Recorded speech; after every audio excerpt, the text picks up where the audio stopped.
ஒரு காலத்துல ராமச்சந்திரபுரத்துல கோபால் அப்படிங்கிற ஒரு குயவன் வாழ்ந்துகிட்டு இருந்தான்.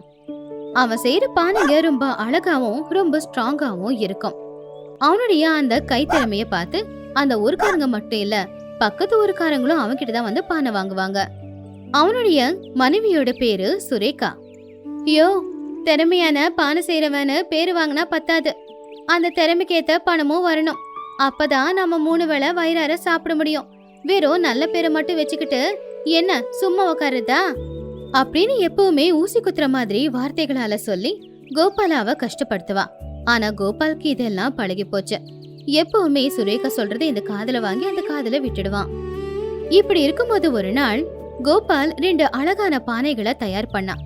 அதுல ஒரு பானை பார்க்க ரொம்ப அழகா ரொம்ப கலர்ஃபுல்லா பெயிண்ட் அடிச்சே இருந்துச்சு. ஆனா இன்னொரு பானை எந்த அலங்காரமும் இல்லாம சாதாரணமா மண்ணால செஞ்ச பானை மாதிரி இருந்துச்சு. யாருக்கு இந்த 2 பானைங்க? யாராவது இப்படி வேணும்னு கேட்டாங்களா? யாரோ செய்ய சொல்லி கேக்கல சுரேகா, நானும் அதான் விருப்பப்பட்டு செஞ்சேன். விக்கிறதுக்கு வைக்கிறேன், யாருக்கு எந்த பானை வேணுமோ அவங்க அதை வாங்கிட்டு போவாங்க. அந்த அலங்காரம் பண்ணாத பானைய சாதாரண விலைக்கு வித்துருங்க. ஆனா இந்த அலங்காரம் பண்ணிருக்கிற பானைய மட்டும் கொஞ்சம் அதிக விலைக்கு வித்துருங்க. ஏன்னா பார்க்க ரொம்ப அழகா இருக்கு. சரி சுரேகா, நீ சொன்ன மாதிரியே நான் விக்கிறேன் அப்படின்னு கோபால் சொன்னதும் சுரேகா சரி அப்படின்னு வீட்டுக்குள்ள போயிட்டான்.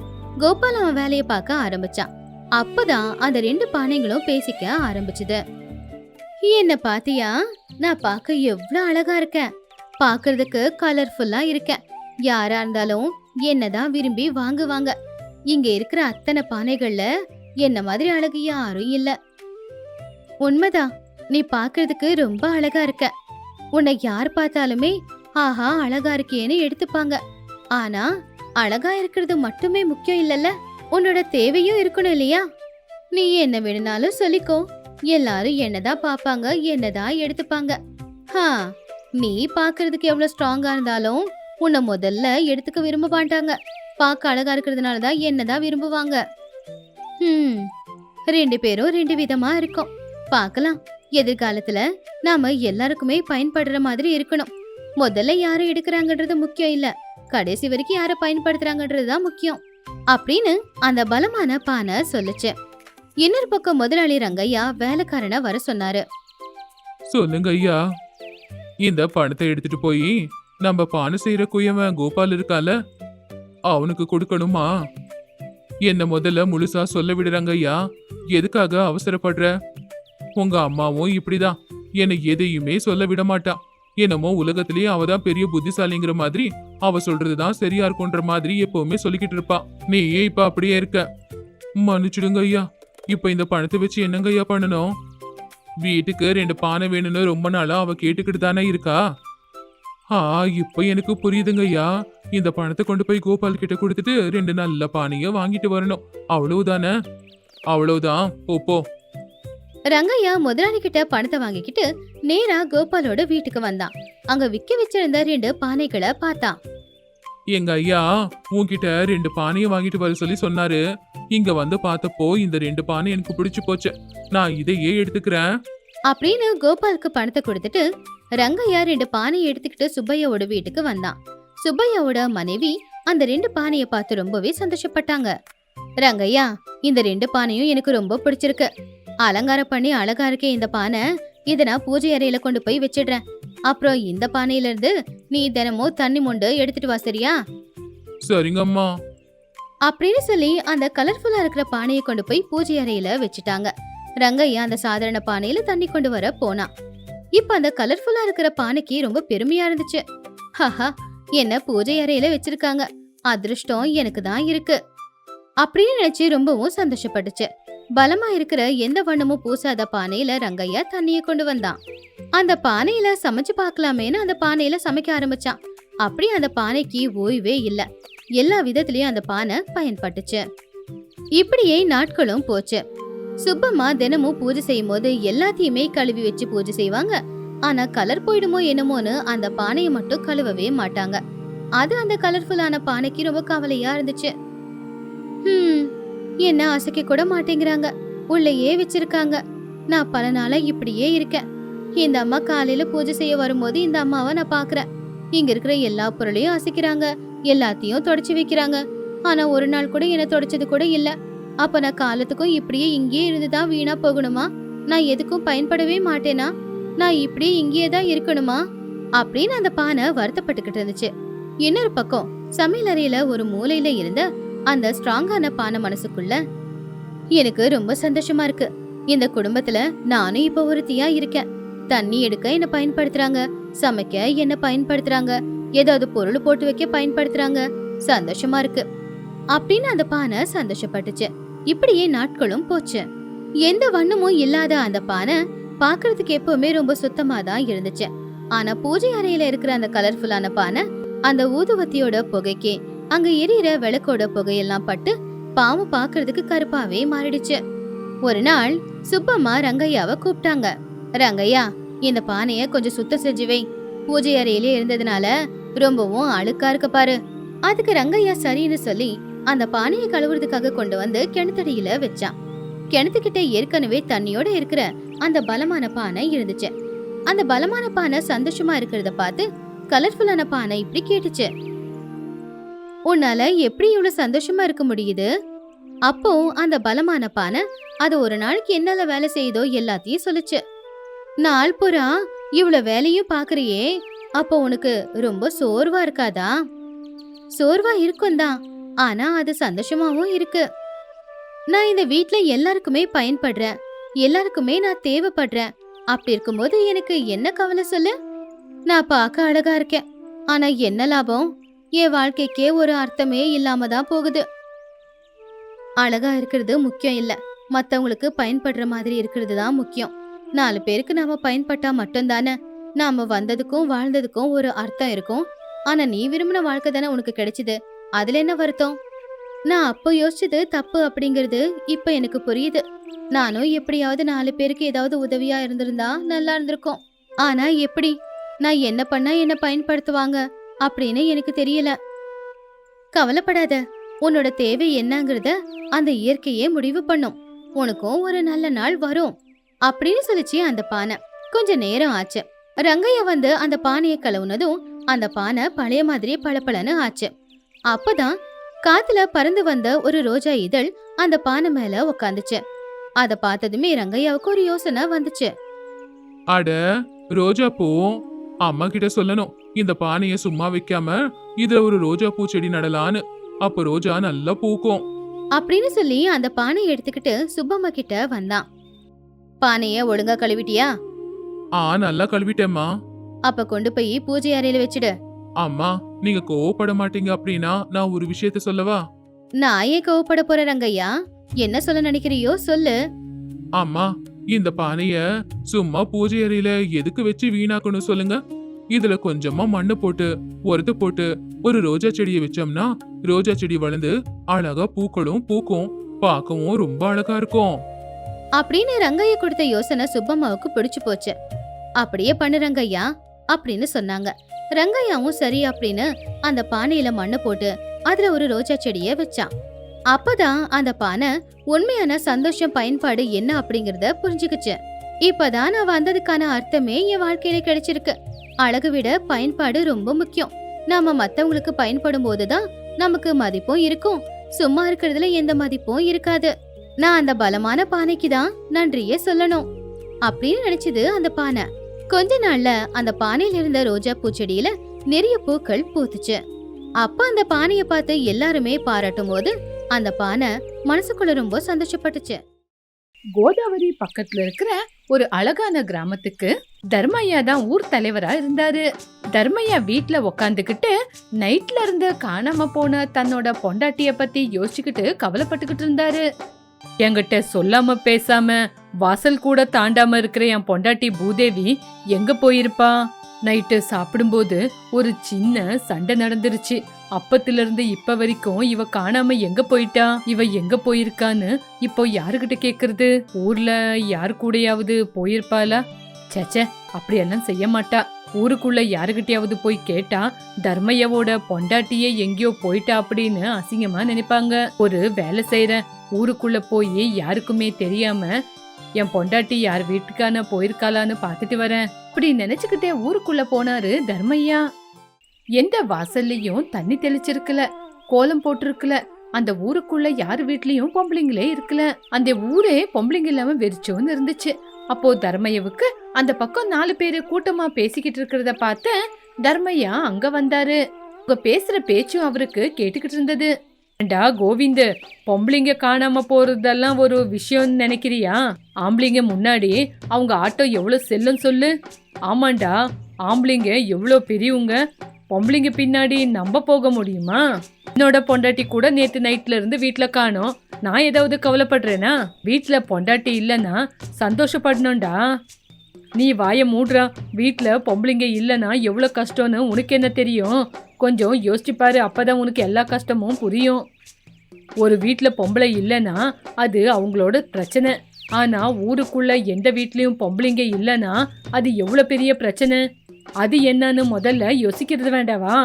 அப்படின்னு பேசிக்கிட்டு இருக்கும்போது தர்மையா அந்த பக்கம் வந்தாரு. என்னடா ஆம்பளைங்க எல்லாரும் இங்க என்ன பண்றீங்க? நான் இல்லாமையே ஏதாவது பஞ்சாயத்து பண்ணிக்கிட்டு இருக்கீங்களா என்ன? ஐயோ ஐயா, அப்படியெல்லாம் ஒன்றும் இல்லைங்க ஐயா. காலையில் எந்திரிச்சதுலேருந்து எங்கள் வீட்டு பொம்பளைங்க எல்லாம் எங்கே போனாங்கன்னே தெரியல. அந்த விஷயத்த உங்ககிட்ட சொல்லலான்னு தான் நாங்கள் எல்லாம் கிளம்பிக்கிட்டு இருந்தோம். என்னது, வீட்டுக்குள்ள பொம்பளைங்க யாருமே இல்லையா? என்னது இது? வீட்டு வாசலை தாண்டி வெளியே போவாத பொம்பளைங்க இப்போ யாருக்குமே தெரியாம எங்கே போயிட்டாங்க? அதாங்க ஐயா, எங்களுக்கு ஒன்றுமே புரியல. யாராவது சொந்தக்காரர்கிட்ட கேட்கலான்னு பார்த்தா எங்கள் மரியாதை போயிடும்னு கேட்காம இருக்கோம். ஐயா, இது அவ்வளோ பெரிய விஷயம் ஒன்றும் இல்லை. பொம்பளைங்க பிறந்த வீட்டுக்கு போயிட்டாங்கன்னா நம்ம சந்தோஷப்படணுமே தவிர அவங்கள பற்றி நினச்சி எதுக்காக கவலைப்பட்டுக்கிட்டு இருக்கணும்? என்னடா, வீட்டில் பொம்பளைங்க இல்லைன்னா நிம்மதியாக இருக்கு அப்படின்னு சொல்கிற? என்னது இது? ஐயோ தர்மையா, அவங்க இல்லைன்னா வீட்டில் நிம்மதியாக இருக்கலாம். ஒவ்வொரு நாளும் வீட்டில் அது இல்லை இது இல்லை, அது வேணும் இது வேணும்னு சொல்லிக்கிட்டு இருப்பாங்க. ஆமாம், சும்மா இருந்தா அந்த வேலை செய்யுங்க இந்த வேலை செய்யுங்கன்னு சொல்லுவாங்க. இந்த வார்த்தையை கேட்டு தர்மையாவுக்கு கோவம் வந்துச்சு. என்னங்கடா பேசுறீங்க? பொம்பளைங்க காணாம இருக்கிறது உங்களுக்கு சந்தோஷப்படுற விஷயமா? மனசாட்சி இருக்கிற மாதிரி பேசுங்கடா. ஐயா, இதுல என்ன இருக்கு? வீட்டுல பாத்திரம் கழுவுறது, சமையல் செய்யறது, துணி துவைக்கிறது அவ்வளவு பெரிய விஷயமா? சரிங்கடா, உங்க பேச்சு மட்டும் உண்மையா இருந்தா நாளைக்கு சாயங்காலம் வரைக்கும் இதே மாதிரி சிரிச்சுக்கிட்டே இருங்க. இது வரைக்கும் நான் எதுவுமே சொல்ல மாட்டேன். அது மட்டும் இல்லை, பொண்டாட்டி காணாம போனவங்க பிறந்த வீட்லேயோ சொந்தக்காரங்க வீட்லேயோ போய் தெரிஞ்சுக்குங்க, அவ்வளோதான் அப்படின்னு சொல்லி எல்லாரும் அங்கேருந்து கிளம்பி போயிட்டாங்க.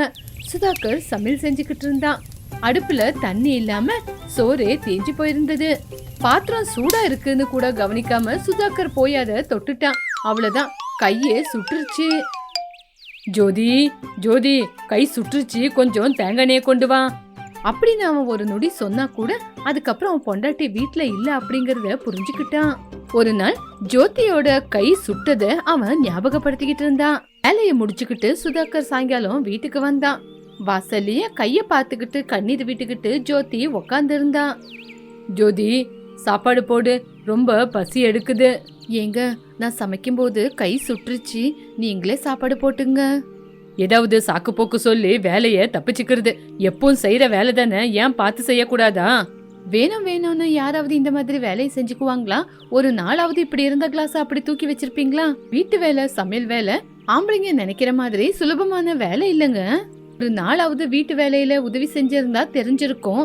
வீட்டு வேலையும் செஞ்சு சமையல் வேலையும் செஞ்சு வயல்ல உங்களுக்கு வேலை இருந்தா நீங்க கூப்பிட்ட உடனே உங்களுக்கு வந்து ஒத்தாசை செய்யறது இல்லையாங்க? நானு என்ன வார்த்தைக்கு வார்த்தை கூட கூட பேசுற? நீ இல்லனா என்னால வாழ முடியாதுன்னு நினைச்சிருக்கியா? நான் சந்தோஷமா வாழுவேன். இந்த வீட்டுல இருக்கிறதா இருந்தா குடுக்கறத சாப்பிட்டுட்டு இருக்கிற நாய் மாதிரி இரு, இல்லனா எங்கேயாவது போ. இந்த சுதாகர் யாருக்காகவும் காத்துக்கிட்டு இல்ல அப்படின்னு சொல்லி சுதாகர் கோமாங்கிறது கிளம்பி போயிட்டான். இப்படி ஒரு நாள் நடந்த விஷயத்த பத்தி யோசிச்சுக்கிட்டு இருந்தான் சுதாகர். இப்போ சுதாகரோட கை சூடுபட்டு சகப்பா இருந்தது. சாப்பிடலான்னு பார்த்தா சாப்பிடுறதுக்கும் எதுவுமே இல்ல. சோறு வேற தீஞ்சு போச்சு.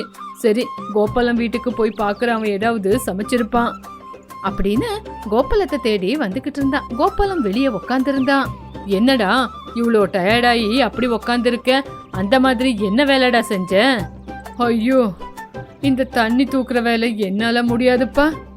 என்னது, தண்ணிய தூக்கிட்டு வந்ததுக்கா இவ்வளவு அலசி போய் உக்காந்துருக்க? கருணை எண்ணெய் கிணத்துல இருந்து 4 குடம் தண்ணி தூக்கிட்டு வராங்கட்டியும் ஐயோ என் உயிரே போயிடுச்சு.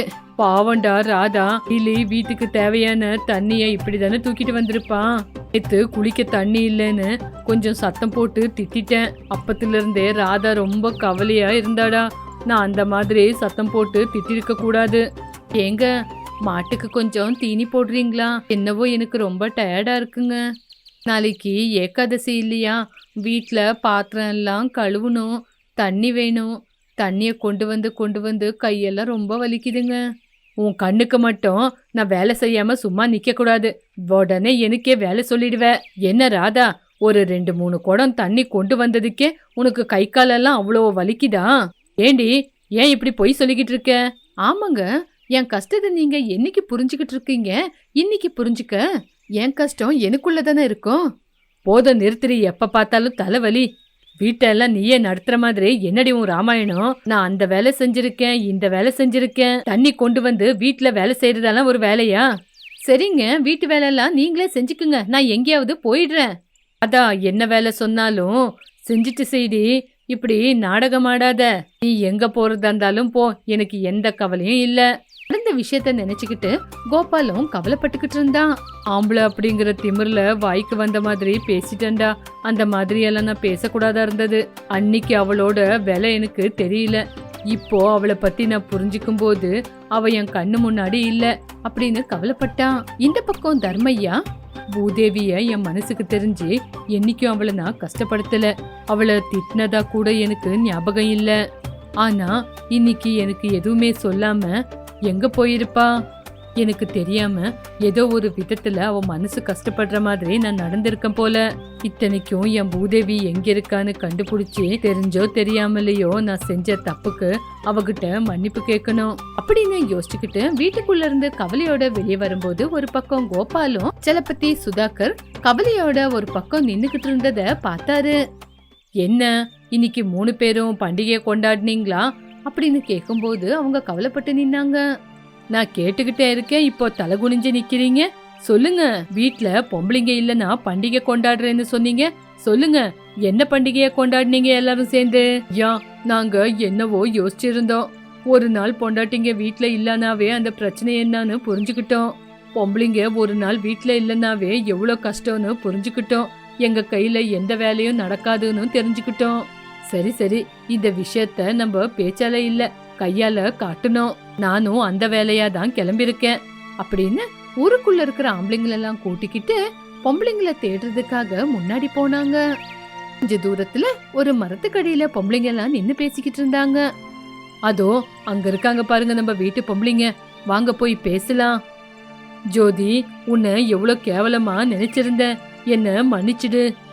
ராதா, நீ இல்லாத வீடு வீடு மாதிரியே தெரியல, என்ன மன்னிச்சிடுவா, வீட்டுக்கு போலாம். இதுக்கப்புறம் உன் மனசு கஷ்டப்படுற மாதிரி என்னைக்கும் எந்த வார்த்தையும் சொல்ல மாட்டேன். என்ன மன்னிச்சிடுவா, வீட்டுக்கு போலாம். உன்னை நான் ரொம்ப அவமானப்படுத்திட்டேன், என்ன மன்னிச்சிடு. நாங்க ஏதோ சாதிச்சிட்டோம், ஜெயிக்கணும் அப்படின்னு நாங்க வீட்டை விட்டு வெளியே வரல. எங்களுக்கு நீங்க கௌரவம் கொடுக்கலனாலும் பரவாயில்ல. ஆனா நீங்க செய்யற வேலைதான் பெரிய வேலை அப்படின்னு எங்களை கேவலப்படுத்துறீங்களே, அதுதான் எங்க மனசு வலிக்குது. வெளியே போய் நீங்க வேலை செஞ்சா மட்டும்தான் உங்களுக்கு கை கால் வலி வருது. ஆனா வீட்டுல நாங்க எவ்வளவு வேலை செஞ்சாலும் உங்களுக்கு என்ன இருக்கு? உங்களுக்கு போய் உடம்பு வலியா அப்படின்னு எல்லாம் கேக்குறீங்க. ஒரு நாளாவது எங்களை பத்தி யோசிக்கிறீங்களா? பொம்பளைங்க நீங்க வீட்டுல உக்காந்து தானே வேலை செய்றீங்க, அதுல என்ன கஷ்டம்னு கேக்குறீங்க. உதேவி, இவங்க எல்லாரும் அவங்கவுங்க பொண்டாட்டி மனச கஷ்டப்படுத்திருப்பாங்க. ஆனா நான் ஒரு நாள் கூட உங்ககிட்ட இந்த மாதிரி நடந்துக்கலையே, அப்புறம் எதுக்காக நீ வீட்டை விட்டு வெளியே வந்த? மனசுக்கு வலிக்கிற மாதிரியோ திட்டினாலோ மட்டும் இல்லங்க பொண்டாட்டி மனசு கஷ்டப்பட. நம்ம பையன் உங்களை எதிர்த்து ஒரு வார்த்தை பேசிட்டான்னு அவனை பார்க்கவே போல. நீங்க ஆம்பளைங்க உங்க கோவத்தை இந்த மாதிரி வார்த்தையில காட்டுவீங்க. ஆனா 10 மாசம் என் குழந்தைய சுமந்து பெற்றிருக்கேங்க. உங்க பையன் உங்களை எதிர்த்து ஒரு வார்த்தை பேசின உடனே அவன் மேல இருக்கிற அன்பே போயிடுச்சா? உங்களுக்கு பசங்க மேல பாசம் இல்லைனாலும் 10 மாசம் கஷ்டப்பட்டு சுமந்து பெற்றிருக்கேன், எனக்கு எப்படிங்க போகும்? ராதா, நான் உன்னை புரிஞ்சுக்கிட்டேன். நான் செஞ்ச தப்புக்கு இதுக்கப்புறம் உன்னை நான் கஷ்டப்படுத்த மாட்டேன். உன் பையனை போய் பார்க்கணும்னா நீ சந்தோஷமா போயிட்டு வா. இப்ப இதெல்லாம் எதுக்கு? இனிமே உன் மனசு கஷ்டப்படுற மாதிரி நான் செய்ய மாட்டேன். வா, வீட்டுக்கு போலாம். நான் வீட்டுக்கு வராம வேற எங்கெங்க போவேன். ஆனா இந்த விஷயத்த பத்தி உங்களுக்கு எவ்வளவு தடவை சொல்லணும்னு பாத்துக்கிட்டு இருந்தேன். ஆனா நீங்க எங்கங்க என் வார்த்தையை கேட்டீங்க? நாங்க வீட்டை விட்டு வந்தது கோவத்தினால இல்ல, எங்களை பத்தி நீங்க புரிஞ்சுக்கணும்னு. சரி, உங்களை நாங்க புரிஞ்சுக்கிட்டோம், வாங்க நம்ம வீட்டுக்கு போலாம் அப்படின்னு சொல்லி அவங்கவுங்க புருஷன் கூட வீட்டுக்கு போனாங்க. அன்னையில இருந்து புருஷங்களுக்கு எப்பெல்லாம் நேரம் கிடைக்குதோ அப்ப பொண்டாட்டிக்கு உதவி பண்ணிக்கிட்டு இருந்தாங்க. புருஷங்களுக்குள்ள ஆன மாற்றத்தை பார்த்து பொண்டாட்டிங்க சந்தோஷப்பட்டாங்க.